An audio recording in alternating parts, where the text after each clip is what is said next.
Greetings and welcome to PinballHelp, and this is a weird little phone video version that I'm going to do today, and I'm going to demo Silverball Mania. And what I'm going to do is I'm going to show you the existing rule set and how this new rule set using the BSOS, Bally OS system, changes the game and corrects some rather significant flaws with the way the game was originally designed. So you'll see this is my Silverball Mania. It's certainly seen better days. Got quite a bit of wear on it. I've put LEDs in it. Looks like one of them is wonky. But it's a good playing game. It's not the cutest game. It's definitely seen better days. And then up here on the playfield, I got the back glass off right now because I'm going to be needing to access that. So I want to talk about Silverball Mania and the base original game. It's pretty simple and pretty straightforward. You spell Silverball Mania, and you get 1,000 bonus points for each letter that you light. And you can see silver balls are spread all around these stand-up targets all over the place. Mania is these in lanes and out lanes. M-A-I-A, and the N is in the middle here. So that's how you spell it. If you spell Mania, it lights the spinners for 1,000 points per spin. And it alternates back and forth. If you spell Silverball Mania once, you get the 15,000 point bonus. If you spell it twice, you get the 30,000 point bonus. You spell it a third time, you get the special.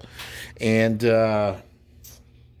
also, this game has an interesting feature. If you look over there in the back left, you see this whole row of LED lights all the way along the bottom. There's one blinking to the left. That's the S. So there's one for each letter in Silverball, S-I-L-V-E-R-B-A-L-L. That's an extra feature that carries over from game to game. Every time you complete 3 Silverball Manias in a game, it'll spot a letter. If you manage to do that in a game where you spell out Silverball, you'll get 3 extra credits. So you'll get actually 4 games if you play the game while and you fully spell that out. So that's kind of a neat feature that kind of carries over from game to game, motivating people to keep playing on the game.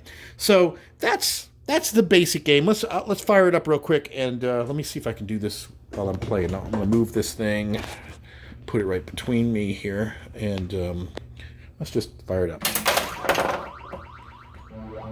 So there's that classic sound. I got the glass off, so it's going to be a little bit loud.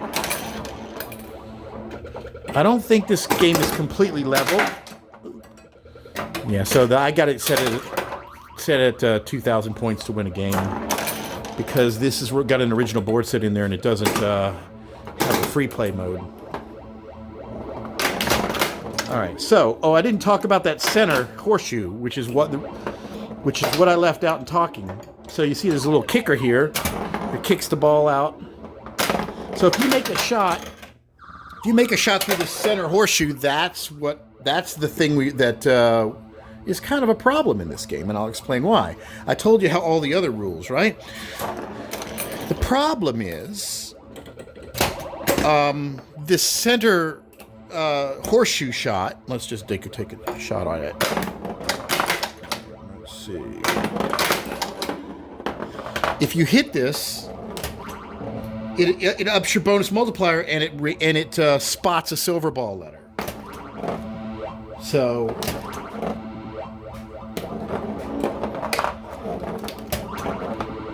now I've got 5x.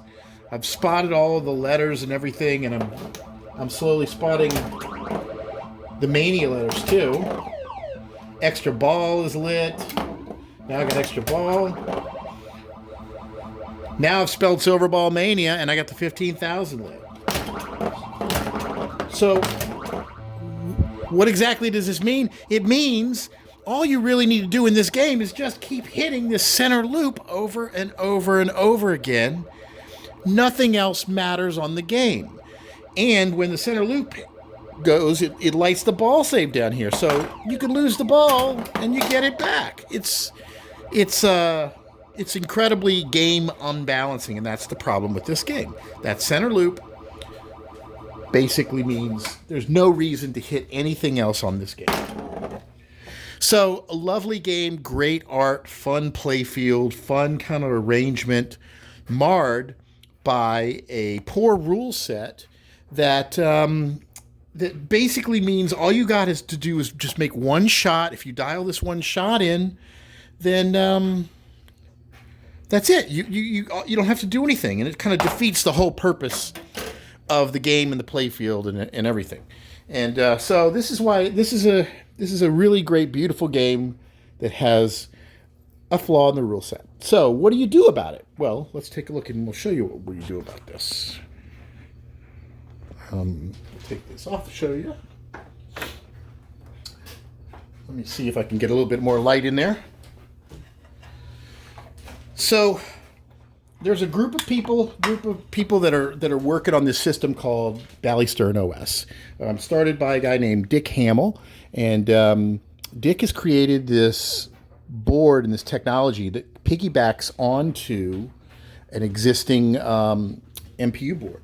So you'll see here's the original Mpu board, and this is a little daughter board right here. There's an Arduino, and then it's hooked down here into the top of resistor R134, and this is the interrupt, the IRQ, that allows the Arduino to take over the MPU. So you'll see there's a little switch here. I'm going to flip the switch, and what's going to happen now when I turn the game on is instead of booting off of the original MPU and the original game code, it's going to boot off the Arduino, and the Arduino is going to take over the entire game. So let's turn it on.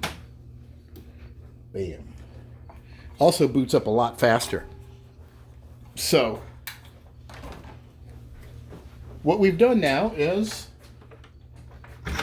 we have a completely different game, technically. You'll look and you'll see that the attract mode is different from the original game. It's a little bit flashier and cooler. But this also gives people the opportunity to rewrite the rules.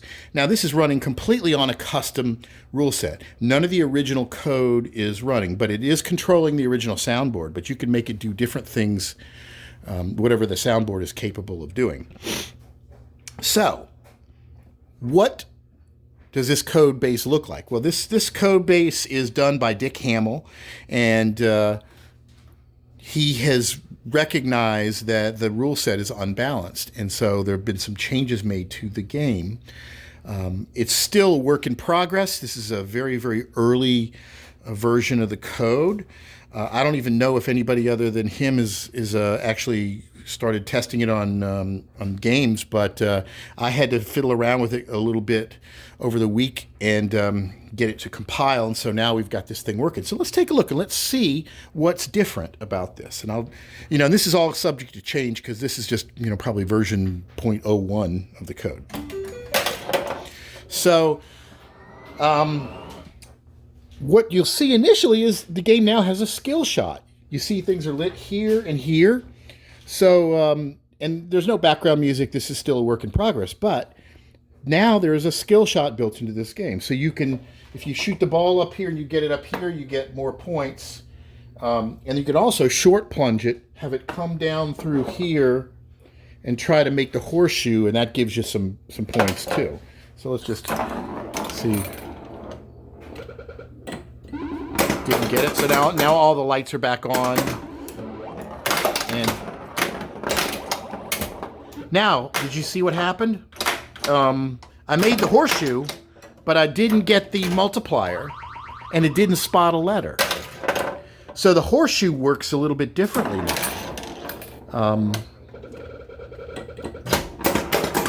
right. Also, there's a ball save now. So the center thing turned on the kicker, like in the original game, but there's also a ball save. So let's show you what happens now when you make the loop. All right. 2x flashes, and if you look on the screen, well, you probably can't see because I don't know. I'll show you, but I'm going to hit that again. Watch the player 2 thing. I'm going to shoot the horseshoe, and there's a countdown there. You see that? That's a hurry up. If you hit the center target, you can get up to 5,000 points by doing that. And this is also how you lock in the bonus multiplier. So now it's a lot harder. In order to be able to do this, you got to hit that. And see, now it stays solid. So you have to make that shot in the loop, and then you have to turn around and hit that center shot again pretty quickly. It will turn on the kicker, but for a very short period of time.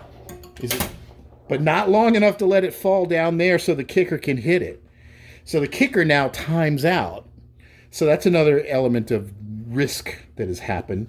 And I think it's neat. And it doesn't appear to spot balls either. So yeah, it's SILE. So it's not spotting balls. So now this center part of the target is certainly not going to unbalance the game. Let's see, we got 3x. Bam. Now we got 3x. So now you don't get the targets being spotted. But if you want to do the bonus multiplier, you got to do that combo move. Making it a lot harder. And that's a high-risk move because now you don't always have this kicker on forever. In the original game, once the kicker is lit, it stays lit until the ball drains. And it resets on each ball. Now the kicker times out. So it adds a lot more challenge to it.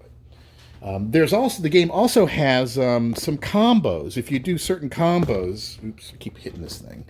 I'm trying to remember what they are, but if you do the left spinner, and then this,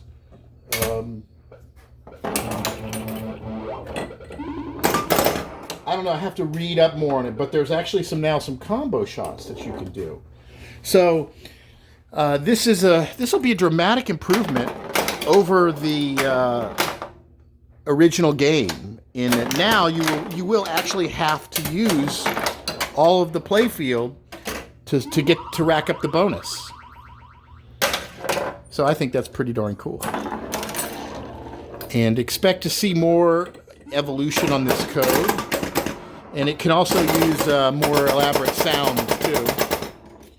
And that's all. I just want to give you a short little intro into Silverball Mania and a new set of code and how you can overcome problems with the original rule set. So until next time, be sure to visit PinballHelp.com and subscribe on YouTube. And thanks for watching.